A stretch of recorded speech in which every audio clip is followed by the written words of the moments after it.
going out, launch morning, after a breakfast, everybody anxious to get strapped into the vehicle.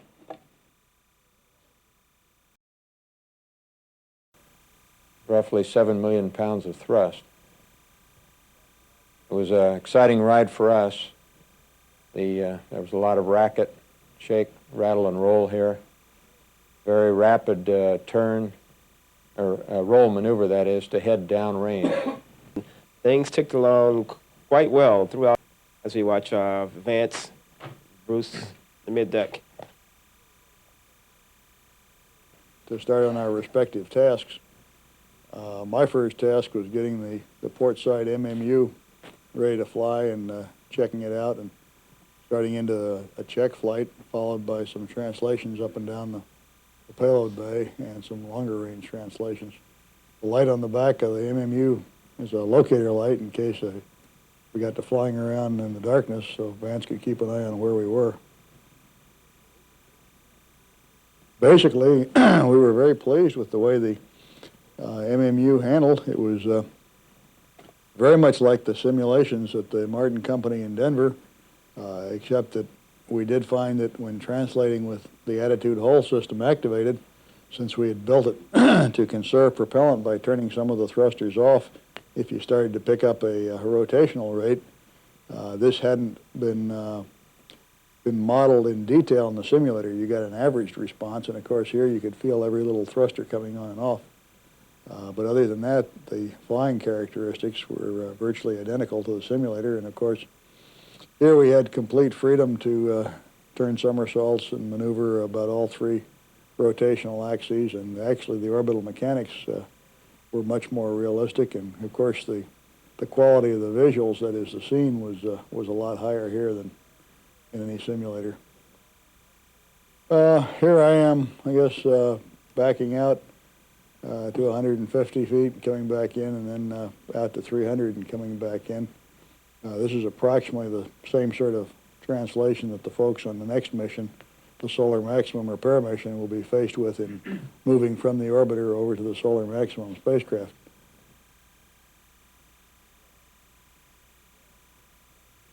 It was interesting seeing Bob and Bruce go out to 300 yards. We had some qualms about it before the flight. We were concerned to have a naturally human being out that far untethered, but we had backup procedures to go get them if anything went wrong with their equipment. So by the time flight came along, we were quite happy with the idea, and it turned out to be not bad. Back inside the cabin after the first EVA, one of the tasks was to recharge and replenish the pressure suits, or EMUs. This shot here shows installing a fresh lithium hydroxide cartridge which absorbs the exhaled carbon dioxide in your breath, thereby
Bruce McCandless, mission specialist.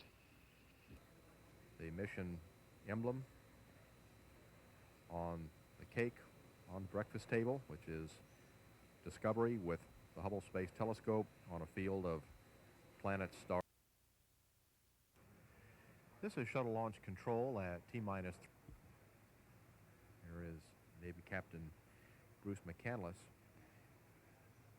McCandless and Kathy Sullivan will be doing the contingency EVA on this flight should one be necessary.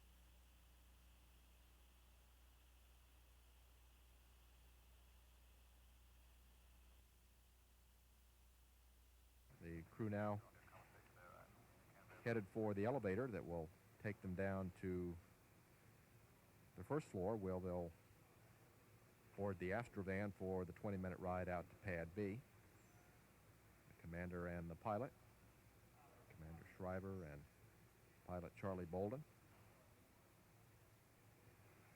Bruce McCandless, and members of the support team that will be going out. There is the crew headed down the elevator. And momentarily we'll see them boarding the Astrovan.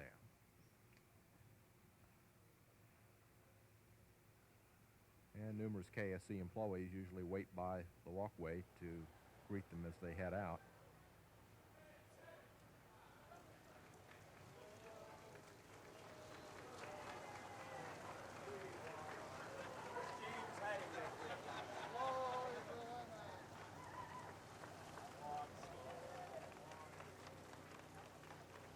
Main engine start.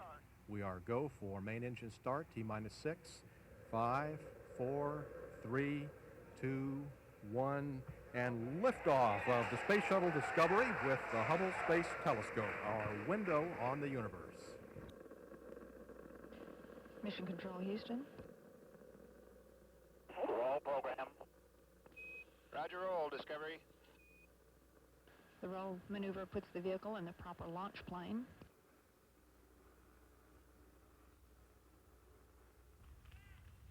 Guidance officer confirms a good roll maneuver.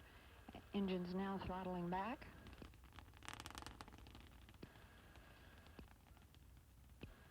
The throttle down maneuver assists in reducing the aerodynamic loads on Discovery as it passes through the area of maximum dynamic pressure.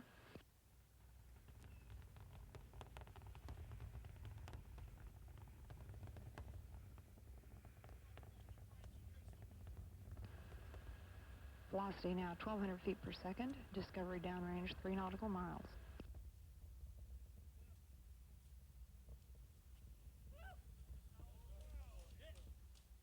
Discovery, go at throttle up.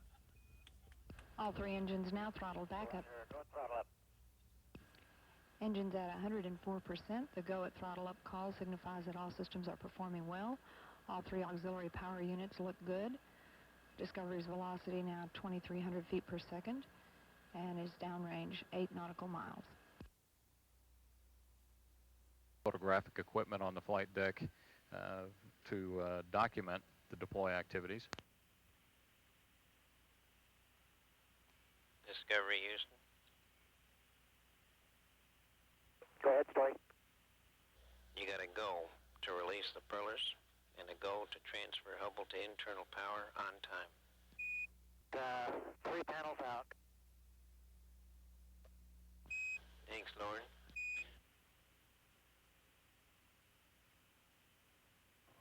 When fully deployed, both of the arrays together produce about 6,000 volts, about half of which is required to operate telescope systems, and during the daylight side of the pass, the other half is used to recharge the 6 nickel hydrogen batteries.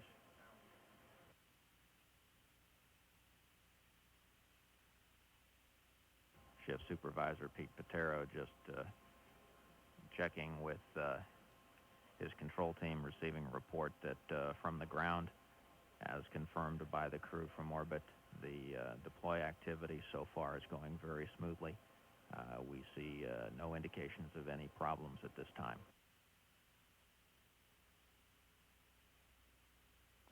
Discovery, you can go auto burn. We're setting up for the other array. Okay, we'll go auto burn. That's firm. Copy that, Story. Thank you.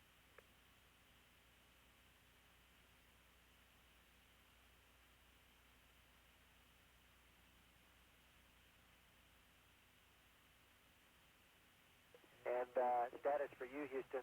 Charlie's downstairs in the process of getting Bruce and Kathy buttoned up in the suits. EVA copies, and we're watching the fans come on.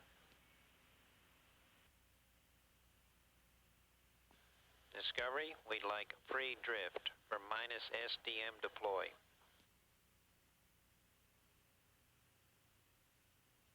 Okay, we copy free drift. It's firm. Okay, you're in free drift now. Thank you. We see motion. So do we, Lauren.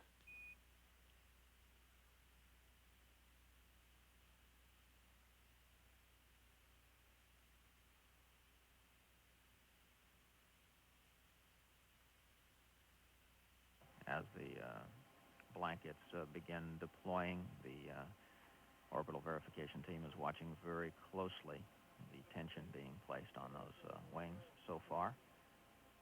Looking good.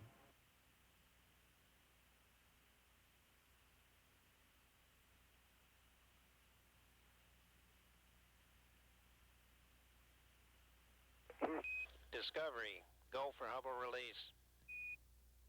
Okay, we have a go for release, and we're going to be a minute late. Okay, Charlie. Houston, Discovery. Go ahead, Charlie. Okay, Story, we've been taking marks. Residuals and ratios look good, and we'd like to go ahead and go to filter state. We concur, Charlie. Story, I was taking pictures. You want? I may have missed your call. You want to go ahead and do RMS power down so we can get the guys out of the airlock set up for them? But that's at your convenience, Steve. But once we do have the RMS stowed, then we'll back out of EVA. Okay. I'll tell you what. We'll spend just a few more minutes then getting some pictures here. Yes, sir. Do just that. To our training team who worked really so hard with us for actually quite a long time, a couple of years while I've been with the crew anyway. So we really appreciate all the long hours and late hours and all the hard work that they did. And it's really paid off, we believe.